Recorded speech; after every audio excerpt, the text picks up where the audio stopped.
Aku dan 4 saudaraku part 3. Assalamualaikum warahmatullahi wabarakatuh. Apa kabar Bunda? Semoga Allah selalu memberikan kebahagiaan.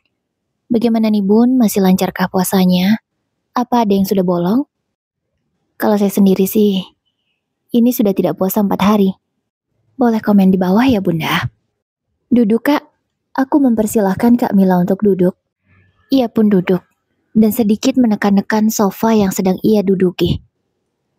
Aku hanya membatin, kenapa juga dia seperti itu? Ya kelihatan norak sekali. Ternyata bentuknya saja ya yang bagus, tapi tidak begitu empuk, kata Kak Mila mengomentari sofanya. Gak apa-apa Kak, yang penting punya sofa, ucapku. Sebentar ya Kak, ku ambilkan minum. Aku permisi untuk ke dapur. Ibu, gak usah, biar Nisa aja, Nisa bisa kok. Tiba-tiba putriku itu bilang kalau dia saja yang mengambilkan minum. Aku pun hanya mengangguk dan tersenyum kepadanya. Oh ya Kak, ada apa? Aku bertanya kepada Kak Mila, karena tumben sekali dia kesini. Gak ada apa-apa sih, cuma mau main saja. Ingin sekedar tahu di mana rumah kamu. Kupikir rumah Mas Mahmud itu yang di sana. Ternyata itu rumah orang tuanya. Rumah aslinya ada di sini, kata Kak Mila berkomentar. Iya sama Kak, aku juga baru tahu setelah menikah dengan dia.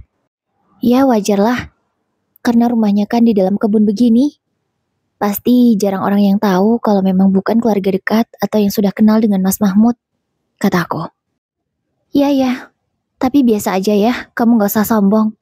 Mentang-mentang suamimu ini punya rumah tingkat 2. Gak usah terlalu meninggi. Tiba-tiba Kak Mila menyindirku. Padahal sama sekali, aku tak berpikiran seperti itu.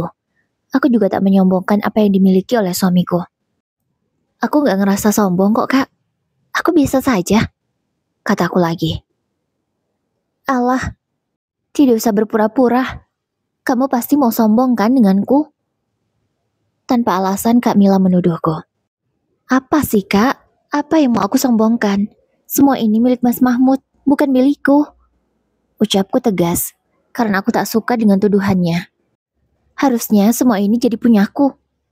Tiba-tiba dia nyeletuk seperti itu. Cukup Kak, tidak usah bahas masa lalu. Kan memang kamu sendiri yang memilih Pak Bambang. Sekarang Mas Mahmud itu jodohku. Jadi tolong jangan diungkit-ungkit lagi ya. Ucapku menegaskan kepadanya. Allah, baru segini aja kamu belagu. Ingat ya, kamu itu mengambil bekasku. Lagi-lagi Kak Mila ngomong ngawur. Bekas gimana Kak? Apa kamu pernah pacaran sama Mas Mahmud? Kan tidak, kamu hanya dekat saja, menikah dengan dia juga belum. Kenapa kamu bisa bilang kalau aku mengambil bekasmu? Gak masuk akal omonganmu Kak, ucapku. Kak Mila sepertinya ingin mendebat omonganku. Namun keburu Nisa datang membawakan minuman. Nisa menyuguhkan es jeruk segar dan juga cemilan. Diminum tante, kata Nisa mempersilahkan Kak Mila. Makasih ya. Nisa, kamu seneng gak punya ibu seperti Wina ini? Kak Mila bertanya kepada Nisa. Aku seneng banget tante. Ibu Wina ini baik, dia juga perhatian, sayang juga sama ayah. Pokoknya persis seperti ibuku dulu, jawab Nisa sambil tersenyum ke arahku.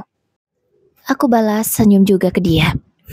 Terima kasih ya Nisa, kamu sudah membanggakan ibu di depan orang lain, batinku. Emang kamu gak takut ya? Kalau ibu tiri itu jahat sama kamu?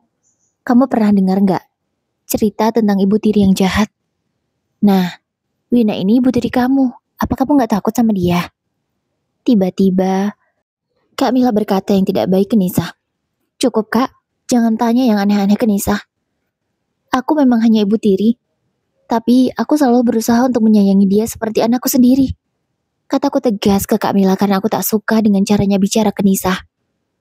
Iya tante, aku yakin Ibu Wina ini ibu yang baik, tidak seperti yang tante ucapkan. Nisa pun membantah ucapan Kak Mila. Iya ya, terserah kamu lah. Tapi kalau nanti kamu dijahati oleh ibumu ini, kamu jangan nangis ya. Kak Mila lagi-lagi mengejek Nisa. Tante, kalau tante kesini cuma mau buat masalah, pergi saja sana. Aku kaget, karena tiba-tiba Nisa mengusir Kak Mila. Kupikir Nisa itu gadis yang lembut dan akan sabar. Tapi ternyata ia sangat tegas. Apalagi ia tidak suka, maka terang-terangan dan tanpa ragu, ia akan melakukan apa yang menurutnya benar. Nisa, sabar sayang. Kita tidak boleh mengusir tamu, meskipun tamunya menyebalkan. Kataku mengingatkan Nisa. Enggak ibu, aku gak suka. Tamu tidak sopan sama ibu begini. Pokoknya dia harus pergi secepatnya, kata Nisa dengan tegas. Jangan sombong kamu Nisa. Aku bisa pergi sendiri, tidak usah kamu usir. Kak Mila pun marah, dan dengan kasar ia mengambil tasnya, lalu keluar dari rumah ini. Ada ya, tamu tidak sopan begitu. Nisa masih menggerutu. Sayang sabar, kamu gak boleh begitu ya nak. Ibu tahu kamu kesal, tapi gak pantas kalau mengusir tamu. Aku berusaha untuk menenangkan Nisa. Tapi bu, dia keterlaluan. Dia sudah menghina ibu. Nisa benar-benar marah. Iya sayang, ibu tahu. Tapi gak boleh ya nak seperti itu lagi. Dan mau bagaimanapun, Tante Mila itu tante kamu, kakaknya ibu, kataku dengan lembut ke Nisa. Iya bu, maaf ya bu. Nisa cuma gak suka kalau ada yang menghina ibu atau menjelek-jelekan ibu, kata Nisa. Segera kupeluk ia. Kutenangkan ia hingga emosinya mereda. Kemudian kuajak Nisa bermain agar dia melupakan kejadian ini. Walaupun aku tahu tak mungkin dia secepat itu melupakannya. Sebab usianya sudah 10 tahun sekarang. Dia sudah lebih paham apa yang terjadi. Sore harinya Mas Mahmud baru pulang dari kebun. Memang begitulah kegiatan sehari-harinya. Kalau tidak mengecek kebun, ya pabriknya. Kusambut kepulangan suamiku itu. Kubantu ia melepas jaketnya. Ya layaknya seperti istri pada umumnya lah. Kamu mau minum apa mas? Tanyaku lembut ke Mas Mahmud. Apa saja terserah. Tapi pengen yang segar-segar sih, jawabnya. Kalau ku buatkan jus jeruk bagaimana? Tanyaku. Boleh sayang, segar tuh, jawab Mas Mahmud. Segera ku ambilkan jus jeruk untuknya. Ini mas, aku mempersilahkan untuk minum. Yah, tadi ayah tahu gak siapa yang datang? Tiba-tiba Nisa entah muncul dari mana, dan dia mengadu ke ayahnya. Ada apa nak? Emang siapa yang datang? Mas Mahmud sekilas melirikku dan kini menatap Nisa lagi. Ada Tante Mila ya. Aku gak suka banget dia kesini. Masa ya? Dia jelek-jelekin ibu, menghina ibu, dan mempengaruhi aku. Kata Nisa dengan polosnya menceritakan semua ke ayahnya. Nisa sangat detail menceritakan dari A sampai Z apa yang terjadi dengan Tante Mila tadi. Ingatan Nisa benar-benar sangat baik. Dia bisa menghafal setiap kalimat yang dikatakan oleh Kak Mila. Astagfirullah. Ya, ayah mengerti perasaan kamu nak. Kamu pasti kesal. Tapi tidak boleh ya mengusir tamu begitu. Apalagi Tante Mila itu orang tua. Kamu harus menghormati dia ya. Toh ibu juga tidak marah kan? Kamu harus lebih sabar, ya nak ya. Mas Mahmud menasehati putrinya itu dengan lembut. Adem sekali melihatnya. Iya ya, ibu tadi juga sudah memberitahu aku, tapi aku terlanjur emosi, jawab Nisa. Maaf ya, katanya lagi. Ya sayang, tapi jangan diulangi lagi ya nak. Ya sudah, sana kalau kamu main lagi. Setelah selesai bercerita ke ayahnya, Nisa lanjut main. Emang benar ya, tadi apa yang diceritakan oleh Nisa? Tanya Mas Mahmud kepadaku. Iya mas, memang seperti itu. Sama persis dengan yang diceritakan oleh Nisa. Dia menceritakan sedetail itu mas, kataku. Mas Mahmud pun hanya tertawa. Kok kamu ketawa sih mas? Ada yang lucu ya? Atau kamu senang mendengarku dihina oleh orang lain? Tanyaku kesal ke Mas Mahmud. Ya enggak lah sayang. Mana mungkin aku rela istriku dihina. Lagi pula, aku bukan menertawakanmu. Aku lucu saja dengan tingkah Kak Mila. Ada-ada saja dia seperti itu. Aneh kan? Ya emang aneh mas. Kayaknya dia itu menyesal deh, Mas. Ucapku. Menyesal kenapa? Sepertinya dia menyesal, Mas. Karena ia tidak memilihmu. Ya, kamu tahu sendirilah bagaimana Pak Bambang. Kayaknya Kak Mila menyesal sekarang. Ucapku. Ah, nggak mungkin lah. Kan kamu sendiri yang bilang kalau Kak Mila sangat mencintai Pak Bambang, jadi tak mungkinlah dia menyesal menikah dengan suaminya. Jawab Mas Mahmud. Ya asal kamu tahu Mas, Pak Bambang itu begini. Aku menceritakan apa yang terjadi. Mulai dari Pak Bambang yang mengkredit mobil. Kak Mila menemukan bukti chat ia dengan wanita lain. Dan banyak lagi keanehan-keanehan yang lainnya. Masa sih? Gak mungkin deh kayaknya. Pak Bambang itu kan guru. Masa dia begitu? Mas Mahmud pun tidak percaya dengan ceritaku. Tapi memang itu kenyataannya Mas. Kalau kamu gak percaya, kita lihat saja nanti bagaimana rumah tangga Kak Mila dan Pak Bambang. Iya sayang, karena aku kalau belum lihat sendiri tidak percaya. Jawab Mas Mahmud. Beberapa waktu kemudian, hari ini kami semua kumpul di rumah ayah dan ibu karena ada acara yasinan. Kami semua membantu untuk mempersiapkan hidangan nanti malam. Para lelaki bertugas untuk membersihkan ayam. Sementara para perempuan menyiapkan bumbu dan membuat kue. Win, kamu sudah hamil belum? Tiba-tiba Kak Mila nyeletuk nanya seperti itu. Aku pun menggeleng pelan. Kok bisa ya? Sudah beberapa bulan menikah tapi kamu belum hamil? Tanyanya lagi. Bagaimana denganmu Kak? Aku pun membalikkan pertanyaan itu ke dia. Loh, kalau aku kan sudah banyak anaknya. Tanpa hamil pun anakku sudah 4. Kalau kamu kan baru 1. Seharusnya nambah lagi dong. Kami santai kok Kak. Gak buru-buru. Sedikasihnya saja. Jawabku malas. Menurutku perkataan Kak Mila itu sangat menyakitkan. Enteng sekali dia bicara begitu. Seolah semua orang itu harus menurut dengan apa yang ia ucapkan. Padahal tak semudah itu bukan. Cepatlah kamu hamil dan punya anak. Harta suamimu itu banyak. Kalau sampai kamu gak punya anak, nanti kamu gak dapat apa-apa. Kata Kak Mila lagi.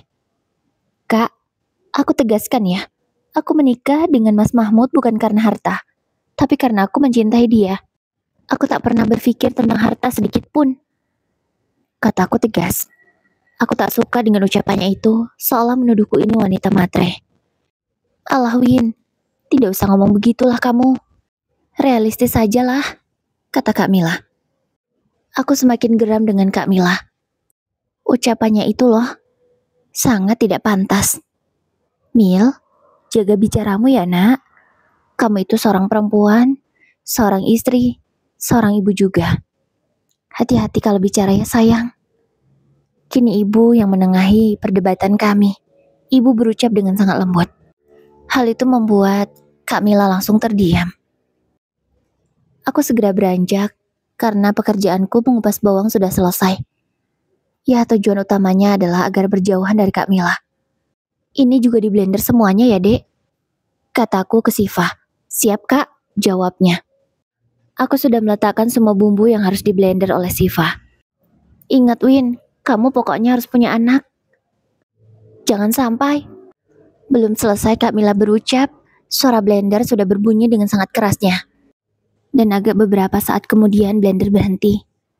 Kak Mila akan berucap lagi, namun belum sempat ia mengeluarkan suara. Lagi-lagi Siva sudah menyalakan blendernya. Yang aku tahu bumbu itu sudah halus, tapi di blender lagi olehnya. Itu terjadi sampai beberapa kali. Aku paham, pasti Siva risih mendengar celotehan Kak Mila, sehingga dia sengaja melakukan itu. Aku, Septi, juga ibu hanya bisa menahan tawa. Siva, kamu itu gak sopan banget ya. Orang baru mau ngomong, kamu sudah nyalakan blender lagi. Kata Kak Mila ngomel ke Siva. Kak, kakak lihat gak sih aku lagi ngapain? Aku ini lagi blender bumbu. Ya wajar lah kalau aku ngidupin blender terus. Alasan Siva. Mendengar alasan yang masuk akal dari adiknya, Kak Mila pun tak bisa menjawab lagi. Selesai semua bumbu di blender oleh Siva, aku segera menumisnya. Karena hari ini kami akan masak rendang ayam, sayur capcay, mie goreng, telur balado. Nanti ada juga kerupuk sebagai pelengkap. Kalau kuenya sendiri itu tugas ibu dan Kak Mila. Kalau Septi hanya membantu. Kue yang dibuat ada putu ayu, risoles, dan semangka sebagai buahnya. Sedangkan tugas memasak dikerjakan oleh aku dan Siva. Setelah ini kamu potong-potong sayuran saja ya, Dek. Kata aku lagi ke Siva. Siap, Kak. Siva memotongi sayuran untuk sayur capcay. Ada buncis, wortel, kembang kol, ada juga kolnya, serta bakso sebagai pelengkap. Nanti akan kutambahkan ayam biar lebih enak. Setelah beberapa jam, akhirnya para lelaki sudah selesai membersihkan ayam. Akhirnya setelah berkutat berjam-jam di dapur untuk membuat semua menu, selesai juga di sore hari.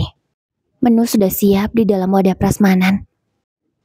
Aku selamat dari celotehan Kak Mila, karena dia sedang bekerja bersama ibu. Jadi mulutnya yang julid itu tak bisa ngomel bersembarangan. Oh iya, aku lupa bilang ke kalian, kalau sebenarnya hari ini Pak Bambang tidak hadir. Iya, dia tidak membantu dalam acara ini. Katanya sih ada kesibukan di sekolahnya.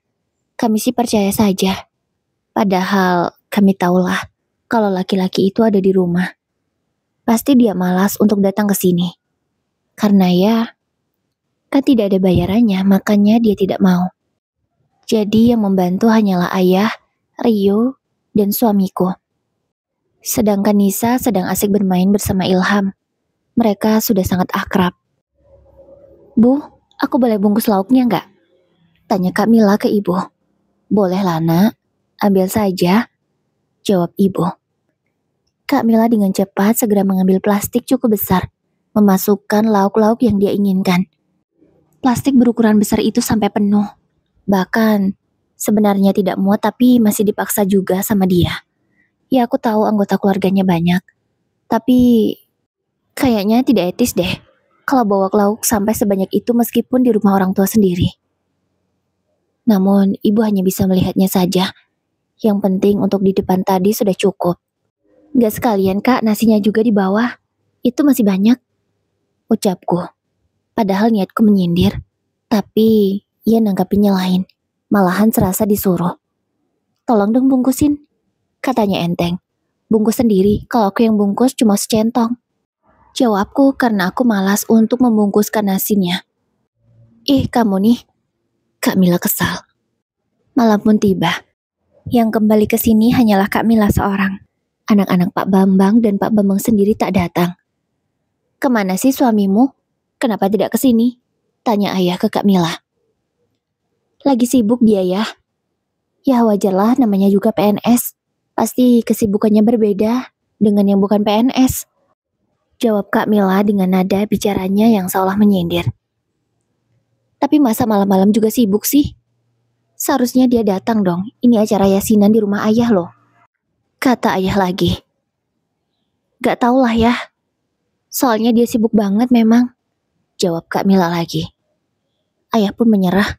Dia lelah untuk bertanya di mana menantu pertamanya itu. Acara berjalan dengan lancar. Semua tamu sudah pada pulang. Kini sisa-sisa makanan pun dibawa lagi masuk ke dalam. Aku mengira Kak Mila tak akan membungkus lagi sebab dia sudah banyak tadi bawa pulang. Namun di luar dugaan, Kak Mila membungkus lagi dengan sangat banyak. Bahkan lebih banyak dari yang tadi. Habis tuh Kak? Tanya Siva menyindir. Habislah, keluargaku kan banyak orangnya. Jawab Kak Mila. Ya sih banyak. Tapi kalau bungkus sebanyak itu bisa untuk beberapa kali makan loh. Sindir Siva lagi. Ya emang, biar nggak masak. Jawab Kak Mila enteng. Astaga, apa kakak tidak punya beras dan lauk pauk? Tanya Septi. Punyalah. Terus kenapa bungkusnya banyak sekali? Septi pun bertanya lagi. Ya nggak apa-apa lah. Lagi pula, kalau ini banyak sisa siapa yang mau makan? Selesai membungkus, Kak Mila langsung memasukkannya ke dalam plastik hitam. Kemudian, tanpa mau mencuci piring terlebih dahulu, dia langsung berpamitan pulang. Ya Allah, giliran sudah bungkus banyak banget, bukannya bantu cuci piring malah langsung pulang. Keterlaluan. Siva mengomel. Mas Mahmud yang mengetahui kejadian ini hanya bisa geleng-geleng kepala. Untung ya Mas, kamu gak jadi menikah sama dia. Tiba-tiba terdengar Rio berbisik ke Mas Mahmud, tapi aku masih bisa mendengarnya. Mas Mahmud hanya menanggapinya dengan tertawa saja. Aku pun sama. Aku mencoba menahan tawa ini tapi tidak bisa. Akhirnya kelepasan, tapi untunglah tawaku tidak bersuara. Kakak kenapa ketawa sendiri? Tanya Septi yang melihatku tertawa seorang diri. Gak apa-apa, kakak lucu saja melihat gelas ibu, tangkainya sudah patah. Kataku berbohong. Ya karena tak maulah ketahuan kalau menertawakan Kak Mila. Iya ya, ibu ada-ada saja. Gelas sudah patah tangkainya begini masih dipakai. Padahal gelas ibu itu sangat banyak. Kata Siva ikut menanggapi. Jangan gosip. Itu gelas kesayangan ibu. Hadiah dari ayah kalian. Makanya, tetap ibu pakai meskipun tangkainya sudah tidak ada. Ternyata ibu mendengar apa yang sedang kami bicarakan. Iya bu, maaf. Ini pasti gelas hadiah dari ayah waktu ayah dinas di luar kota itu ya? Tanya Siva. Iya, kamu ingat kan? Itu gelasnya cantik. Tapi sayang, ibu ceroboh. Waktu cuci piring, malahan tangkainya jadi patah. Jawab ibu. Kami pun mengobrol asik. Ngobrol apa saja yang bisa dibicarakan sambil cuci piring, agar pekerjaan cepat selesai dan tidak terasa. Sekitar pukul 10 malam, kami baru selesai mencuci piring. Sudah disusun untuk ditiriskan terlebih dahulu. Setelahnya, aku berpamitan pulang. Aku tidak membawa lauk ataupun nasi, karena hanya tinggal sisa sedikit, sebab yang banyak tadi sudah dibawa semua oleh Kak Mila. Maaf ya nak, kamu gak bisa bawa lauk apa-apa, kata ibu. Gak apa-apa bu, di rumah masih ada lauk kok, tenang saja. Ucapku ke ibu karena aku tak mau ibu sampai kepikiran. Kamu bawa kue saja ya nak, masih banyak ini kuenya. Ibu tadi sudah simpankan, kalau tidak begitu pasti dibawa semua oleh kakakmu. Ibu memberiku banyak kue, sekaligus untuk mertuaku juga. Sebenarnya mau diantar sore tadi, tapi karena gerimis, jadi tidak jadi pulang kami. Akhirnya baru dibawa sekarang. Itulah cerobohnya ibu nak, seharusnya ibu tadi menyimpan lauk dulu. Kalau sudah habis begini, ibu tak bisa membawakan untuk besan ibu. Ucap ibu merasa tak enak dengan besannya yaitu mertuaku. Gak apa-apa bu, kue ini sudah banyak kok, kata Mas Mahmud menenangkan pikiran ibu. Iya nak, tapi ibu tetap gak enak, kata ibu lagi. Gak apa-apa bu, kuenya juga sudah sangat banyak kok, ucap Mas Mahmud lagi. Akhirnya, urusan lauk dan perkuean selesai. Kami segera pulang ke rumah mengendarai mobil Mas Mahmud. Oh iya, mobil Mas Mahmud ini juga jadi masalah untuk Kak Mila.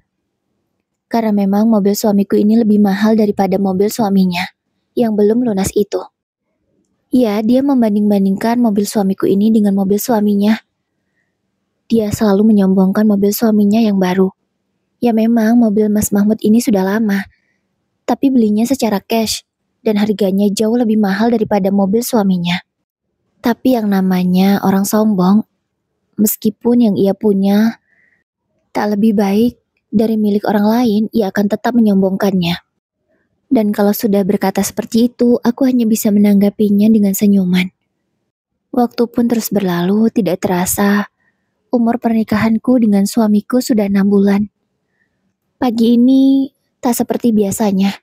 Aku merasa badanku kurang enak. Aku mual, kepala pusing, dan malas sekali untuk ngapa-ngapain. Padahal aku harus ke sekolah. Kamu kenapa? Lagi sakit ya? Tanya Mas Mahmud yang menyadariku tidak seperti biasanya. Gak tahu mas, aku rasanya mual dan pusing. Terus malas banget lagi. Padahal aku ada jam pagi. Gimana ya? Kataku. Ya sudah, kalau memang lagi sakit izin saja. Biar mas telepon ayah ya, kata Mas Mahmud. Iya mas, kayaknya aku gak bisa berangkat juga ini, jawabku. Mas Mahmud segera menghubungi ayah untuk mengizinkanku. Kebetulan ini masih 5:30 pagi, jadi tidak terkesan mendadak. Nanti kita ke dokter ya, kita periksakan kamu kenapa, daripada nanti jadi parah, kata Mas Mahmud. Iya mas, aku juga gak mau sakit. Kasihan Nisa, Dan juga anak-anak didikku. Pasti mereka merasa kehilangan kalau aku nggak masuk. Ucapku sambil memegangi kepala yang terasa berdenyut. Cuma mereka yang kamu pikirkan. Aku gimana?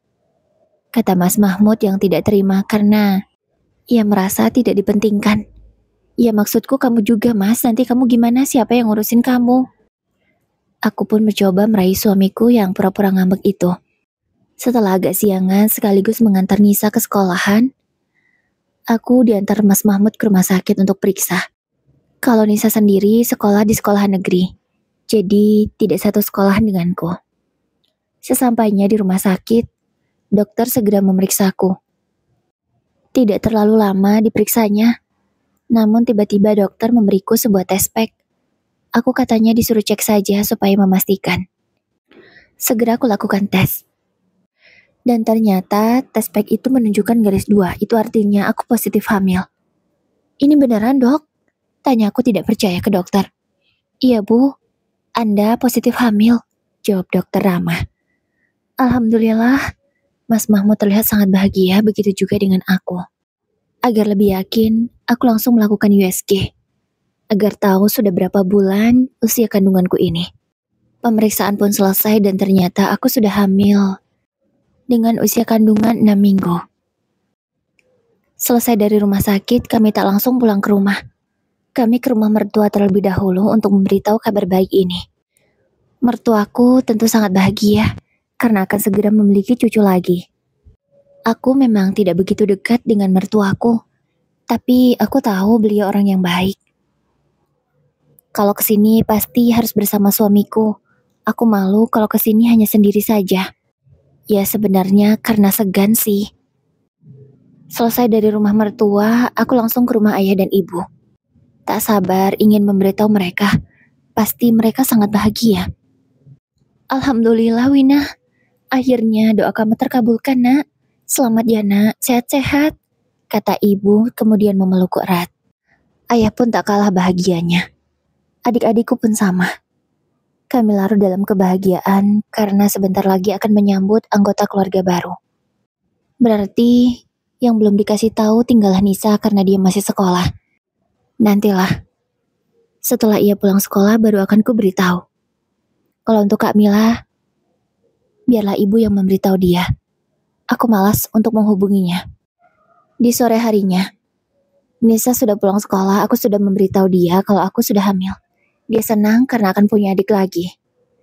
Di tengah kebahagiaan kami tiba-tiba ada tamu yang datang. Kupikir siapa? Ternyata itu Kak Mila. Dia datang seorang diri, tanpa Ilham, suami, atau anak tirinya. Win, kamu beneran hamil?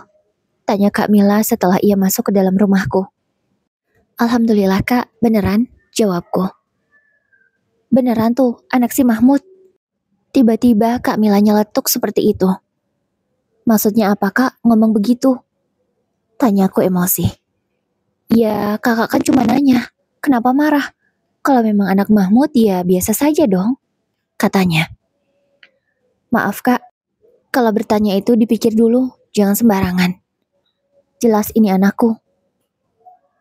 Kakak kalau cuma mau buat masalah, lebih baik jangan kesini. Mas Mahmud terlihat emosi. Melihatku, ditanyai tidak pantas oleh kakakku sendiri. Kenapa kamu sewot sih Mahmud? Seharusnya kamu tanya tuh ke istri kamu. Beneran gak tuh?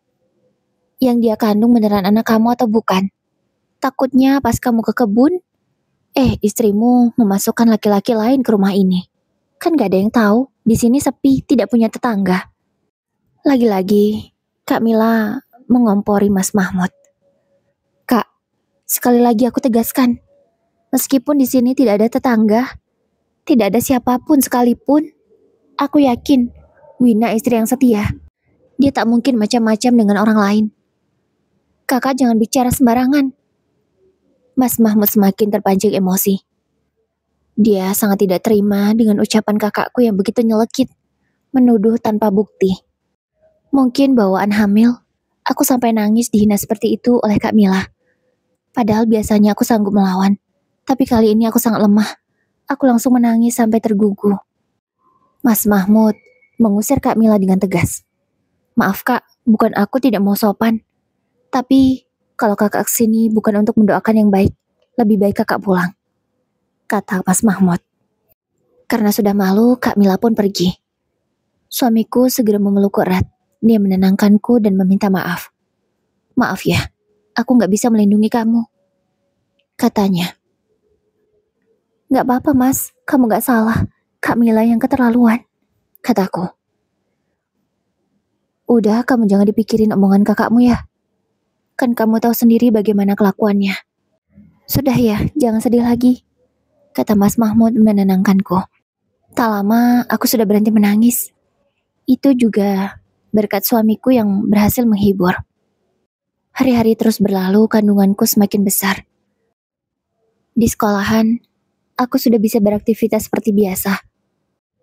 Tapi selalu ada saja gangguan, terutama dari Kak Mila. Entahlah, dia suka sekali mengusikku, padahal aku tak pernah mengusik hidupnya. Dia sering mengeluarkan kata-kata yang tidak pantas. Entahlah kenapa dia jadi julid seperti ini. Aku tak mengenal lagi siapa kakakku itu. Dia seperti orang asing. Seperti bukan saudaraku lagi. Dia benar-benar tega. Karena tidak mau stres dengan keadaan ini, Mas Mahmud menyuruhku untuk berhenti sementara waktu. Maksudnya berhenti bekerja. Iya. Daripada aku kepikiran malah stres bahaya untukku dan juga anakku. Itu aku lakukan untuk mengurangi intensitasku bertemu dengan Kak Mila. Sebenarnya, ayah ingin memecat Kak Mila karena kelakuannya yang sangat tidak baik itu. Tapi aku kasihan. Dia pasti kesulitan secara ekonomi kalau sampai dipecat. Sebab penghasilan suaminya masih terus untuk membayar angsuran mobil. Semenjak tak masuk sekolah lagi, aku lebih tenang. Tak bertemu dengan Kak Mila ternyata membuatku lebih baik. Namun masalah belum juga berakhir. Ada saja gebrakan dari Kak Mila. Maaf sayang, aku bukan ingin menambah beban pikiranmu. Tapi aku risih. Tiba-tiba, Mas Mahmud mengadu kepadaku. Ada apa mas? Tanyaku. Mas Mahmud lalu membuka ponselnya, menunjukkan sebuah chat kepadaku. Astagfirullah, ini kan nomor Kak Mila. Kenapa dia mengirim pesan seperti ini ke kamu, mas? Aku benar-benar terkejut, karena pesan itu sangat tidak pantas. Dikirimkan oleh seorang perempuan kepada seorang laki-laki yang masih memiliki istri. Kak Mila menggoda Mas Mahmud.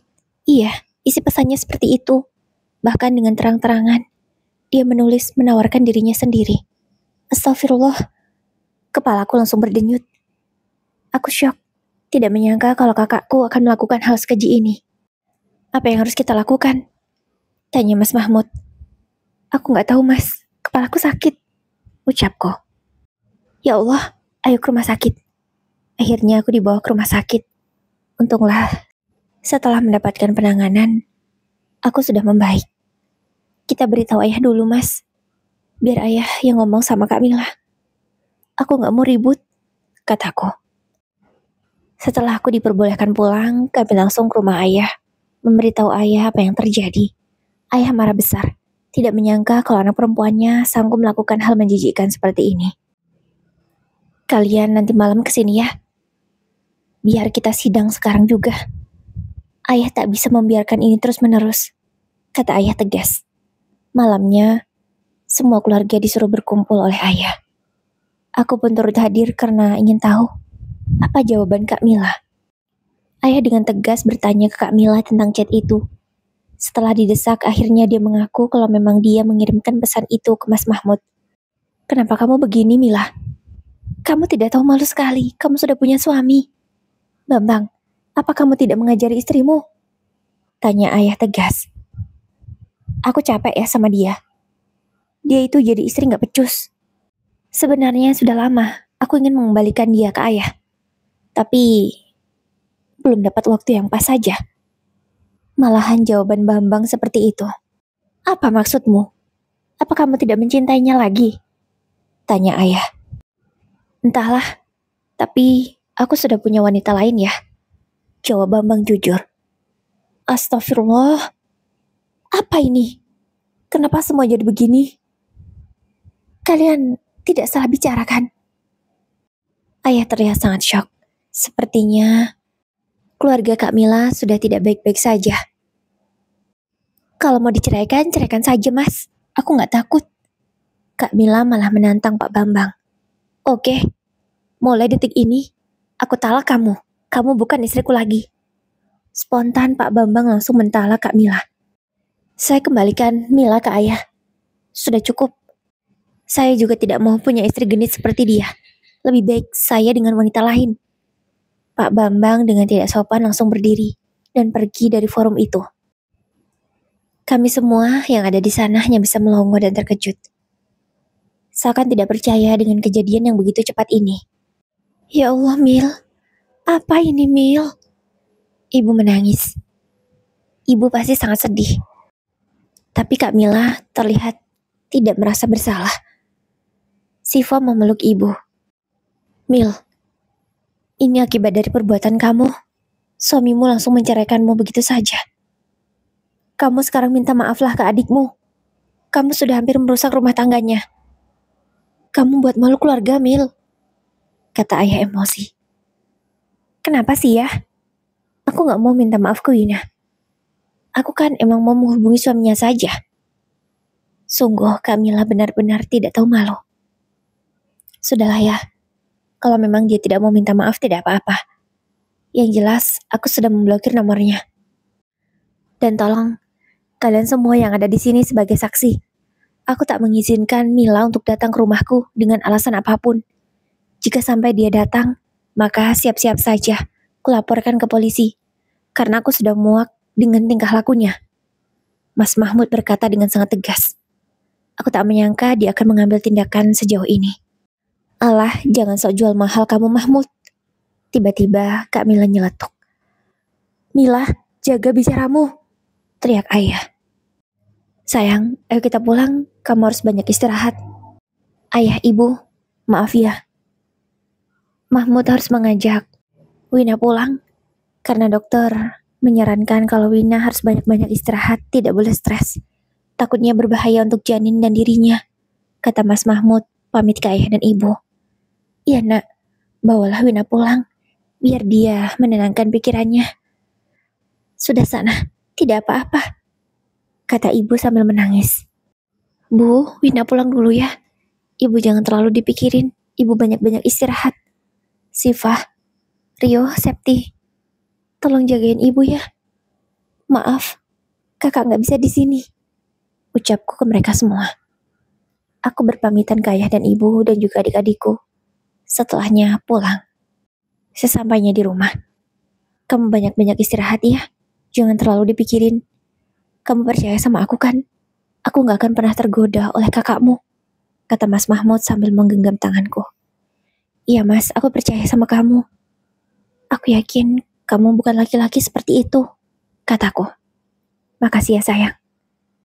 Beberapa waktu kemudian, aku mendapatkan kabar dari Sifah kalau Kak Mila sudah mendapatkan surat panggilan dari pengadilan. Itu artinya dia akan segera resmi diceraikan oleh Pak Bambang. Aku sangat kepikiran dengan Ilham, meskipun ia sudah ikut dengan ayah dan ibu dan dirawat oleh adik-adikku. Tapi tetap saja kan sekarang dia harus tinggal lagi bersama ibunya. Dan harus menghadapi dan mengetahui bahwa ibunya bercerai dengan suaminya. Itu pasti bukan hal yang mudah untuk Ilham. Aku harap dia bisa melewati semua ini. 1 bulan kemudian, Siva mengabari lagi kalau Kak Mila sudah resmi diceraikan oleh Pak Bambang. Bukan hanya itu saja, ada kabar gembira juga. Iya, Rio sudah mantap akan menikahi Bella. Pertunangannya akan diselenggarakan 2 minggu lagi. Kami semua disuruh hadir untuk mengantar Rio. Sebenarnya Mas Mahmud senang saja ikut acara keluarga seperti ini. Tapi yang bikin malas ya ada Kak Mila. Tapi aku yakinkan kepada Mas Mahmud kalau semua akan baik-baik saja, yang penting dia bisa menjaga jarak. Akhirnya kami semua mengantarkan Rio untuk bertunangan dengan Bella. Sekeluarga sangat bahagia. Ayah dan ibu juga senang, meskipun tetap ada beban pikiran mereka karena masalah Kak Mila. Tapi setidaknya sekarang ada yang membuat ayah dan ibu bahagia, yaitu sebentar lagi aku akan melahirkan dan Rio akan menikah. Sebulan setelah acara pertunangan Rio dan Bella, mereka pun menikah. Alhamdulillah, Rio juga sudah membeli rumah sendiri. Karena memang gajinya yang besar sehingga mudah baginya kalau hanya untuk sekedar membeli rumah. Rencananya Rio dan Bella juga akan membuka usaha bersama. Supaya jika tak bisa kerja lagi nanti sudah ada usaha mereka. Tapi tetap aja, kakak kami satu itu selalu julid. Dia seakan iri dengan kebahagiaan kami. Dia tidak suka dengan keberadaan Bella. Dia merasa tersaingi, padahal Bella biasa saja. Bella juga berlaku selayaknya menantu yang berusaha dekat dengan keluarga suaminya. Tapi Kak Mila selalu saja membuat masalah. Bahkan, dia memfitnah Bella agar keluarga kami membenci Bella.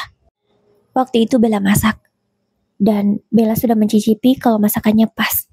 Tapi tidak ada angin, tidak ada hujan, tiba-tiba Kak Mila datang.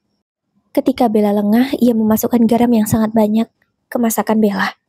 Untungnya Septi melihat waktu itu, sehingga Kak Mila tidak bisa mengelak lagi kalau itu perbuatannya.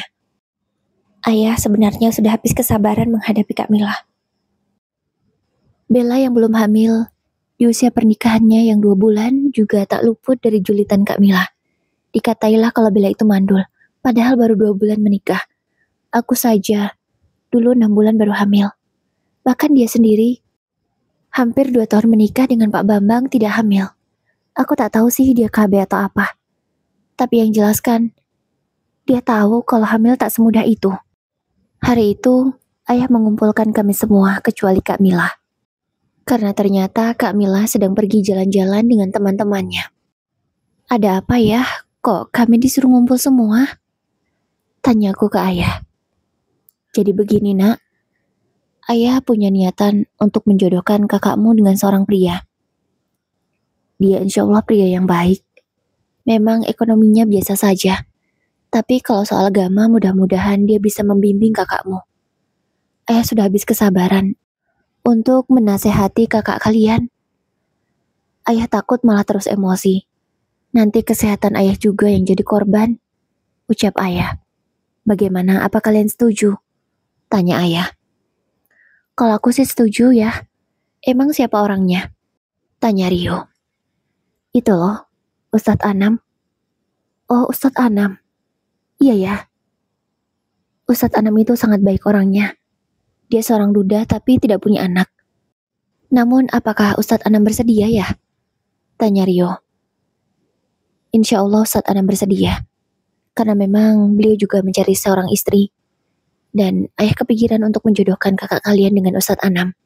Mana tahu, kakak kalian bisa berubah. Ayah sudah gak sanggup lagi untuk menasehatinya. Pusing ayah, malu ayah. Kata ayah merasa sedih. Baiklah, kalau kalian setuju kita atur pertemuan. Ibu setuju kan? Kini ayah bertanya dengan ibu. Kalau ibu terserah ayah saja. Yang jelas ibu ingin yang terbaik untuk anak-anak ibu ya. Jawab ibu lembut. Waktu pun berlalu. Pertemuan itu akhirnya terjadi juga. Namun aku tak bisa hadir. Karena saat ini aku sedang berjuang untuk melahirkan. Aku hanya bisa menanti kabar dari Siva. Karena memang pertemuan ini sudah direncanakan sejak lama, tak mungkin juga diundur lagi. Keluargaku akan hadir setelah urusan ini selesai.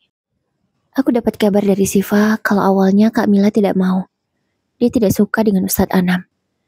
Tapi ayah memaksanya. Ayah mengancam.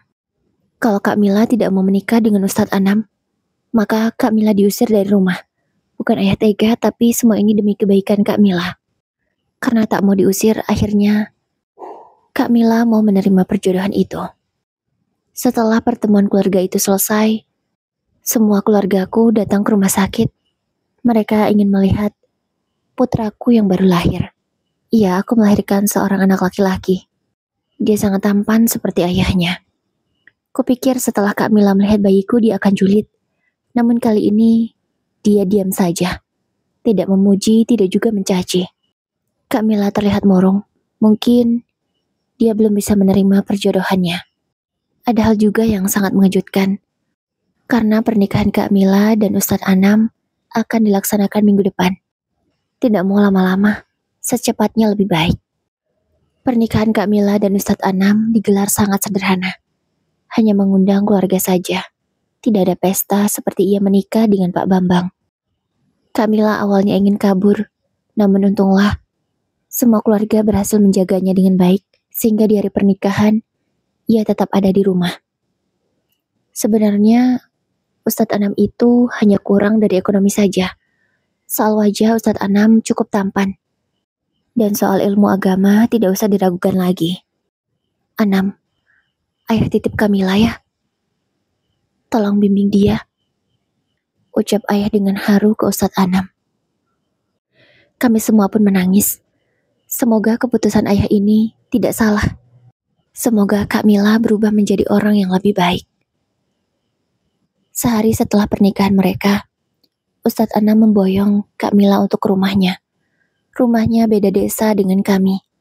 Ya lumayanlah jaraknya sekitar 40 menitan. Rumah Ustadz Anam sederhana. Dindingnya masih terbuat dari papan. Belum permanen. Rumahnya tidak terlalu besar, hanya ada 2 kamar. 1 kamar untuk Ustadz Anam dan Kak Mila. 1 kamar lagi untuk ibunya. Iya, Ustadz Anam adalah anak yang sangat berbakti. Dia sampai sekarang merawat ibunya yang sudah tua. Awalnya aku sangat khawatir, takut kalau Kak Mila tidak bisa merawat mertuanya. Sebab Kak Mila itu kan sedikit pemalas. Tapi mudah-mudahan itu hanya pemikiranku saja. Semoga Ustadz Anam bisa membimbing Kamila sehingga menjadi wanita yang soleha. Sampai 3 bulan pernikahan mereka, ayah dan ibu sama sekali tidak menjenguk ke sana. Begitu juga kami dilarang. Menurut ayah waktu itu harus digunakan untuk Kamila benar-benar belajar menjadi istri yang baik. Supaya Kamila juga bisa berpikir, apakah yang ia lakukan selama ini benar atau salah. Bulan Ramadan pun tiba. Ini sudah 5 bulan pernikahan Kak Mila dengan Ustadz Anam. Untuk puasa pertama, ayah mengundang kami semua untuk buka bersama di rumah. Ini akan menjadi pertemuan pertama kali setelah sekian lama tidak berjumpa. Terutama dengan Kak Mila. Sekitar pukul 5 semua sudah datang, kecuali Kak Mila dan suaminya. Apa mereka tidak datang ya? Tanya Siva. Datang kok. Ustadz Anam sudah ayah hubungi dan kata beliau bisa datang. Jawab ayah. Alhamdulillah, kita tunggu saja ya sebentar lagi. Setelah jam menunjukkan pukul 5:15, terdengar suara motor masuk ke halaman rumah. Suara motor Ustadz Anam itu sangat khas. Motornya motor metik, namun keadaannya sudah cukup tua. Dan mereka bonceng 3. Iya, sebab ibu Ustadz Anam tak mungkin ditinggal sendirian di rumah. Sehingga beliau turut diajak. Ya Allah mas, kenapa kita tidak kepikiran untuk mampir ke rumah mereka ya? Kenapa langsung ke sini? Ucapku merasa bersalah karena seharusnya mobil kami masih muat untuk membawa ibunya Ustadz Anam. Meskipun aku sudah mengajak ayah dan ibu mertuaku. Iya, masih gak kepikiran. Ya Allah, jadi gak enak. Nanti pulangnya kita antar saja, kata Mas Mahmud. Aku pun mengangguk setuju. Assalamualaikum. Maaf ya, kami telat, ucap Ustadz Anam. Iya, tidak apa-apa nak. Mari Bu, silakan duduk. Ayah mempersilahkan ibu Ustadz Anam untuk duduk. Terima kasih Pak, kata ibu Ustadz Anam dengan ramah. Kami sangat terkejut dengan perubahan penampilan Kak Mila. Yang biasanya dia suka memakai pakaian yang pas di badannya, tapi kali ini tidak. Baju Kak Mila sudah baru. Bajunya longgar. Gamisnya tidak pas di badannya lagi, sehingga lekukan tubuhnya tidak terlihat. Hijabnya juga bukan hijab mendekati maut lagi, yang mengikat leher. Jilbabnya sudah menjuntai sampai ke perutnya. Masya Allah, kakak cantik sekali, pujiku. Bukan berbasa-basi, tapi memang aku melihat kalau Kamila benar-benar semakin cantik. Apa sih kamu Win? Bisa aja mujinya. Jawab Kak Mila malu-malu. Gak usah malu kak, kakak memang benar-benar lebih cantik begini. Natural. Sumpah kakak kelihatan lebih muda, kataku lagi. Karena selama ini kakakku itu selalu bermakeup tebal, dan sekarang dia dandan hanya tipis-tipis saja. Dan itu membuat wajahnya terlihat lebih muda. Ilham pun sangat senang setelah sekian lama tak bertemu dengan ibunya. Kak Mila pun terlihat begitu rindu dengan Ilham. Ia memeluk putranya itu sangat erat. Kak Mila lebih sopan dari biasanya. Dia menyalami kami semua. Dengan orang tua pun juga sangat sopan. Tutur katanya juga lebih lembut. Dia juga rajin, membantu semua pekerjaan yang bisa dikerjakan. Alhamdulillah, terima kasih Ustadz Anam. Kamu sudah berhasil membimbing anak ayah, kata ayah ke Ustadz Anam. Sama-sama ya, semua ini juga karena Mila sendiri. Dia mau berubah menjadi lebih baik. Kalau hanya saya tidak bisa ya. Tentu ini tak lepas dari izin Allah, jawab Ustadz Anam dengan bijak. Kami semua tentu sangat bangga dengan perubahan Kak Mila yang positif. Tak henti-hentinya kami bersyukur. Kami semua sudah bisa akrab lagi seperti dulu. Aku, Kak Mila, Bella, Siva, dan Septi semakin dekat dan akrab. Tidak ada yang membicarakan keburukan di belakang yang lainnya. Masya Allah, indah sekali punya keluarga yang bahagia seperti ini. Tidak ada permusuhan, tidak ada yang saling menghina satu sama lain. Mas Mahmud memberikan modal usaha untuk Ustadz Anam. Iya, karena kami tak tega jika membiarkan salah satu saudara kami kesulitan. Apalagi kami mampu. Ustadz Anam itu suka sekali menanam bunga, sehingga ia akan berjualan bunga hidup. Kak Mila pun dengan semangat membantu usaha suaminya. Mereka bahkan bisa menerima pembelian secara online, sehingga jangkauan pasarnya sangat luas. Aku juga sering membagikan jualan mereka di sosial mediaku, supaya usahanya semakin ramai pembeli. Begitu juga dengan usaha Rio. Aku turut mensupportnya, agar usahanya cepat berkembang. Begitulah cerita keluargaku, aku dan keempat saudaraku. Bagaimana? Apakah di tempat bunda-bunda ada yang mirip ceritanya seperti ini? Atau malah bunda sendiri yang mengalaminya? Boleh komentar di bawah ya bunda. Terima kasih untuk bunda-bunda yang sudah mendengarkan sampai habis. Wassalamualaikum warahmatullahi wabarakatuh. Sehat selalu.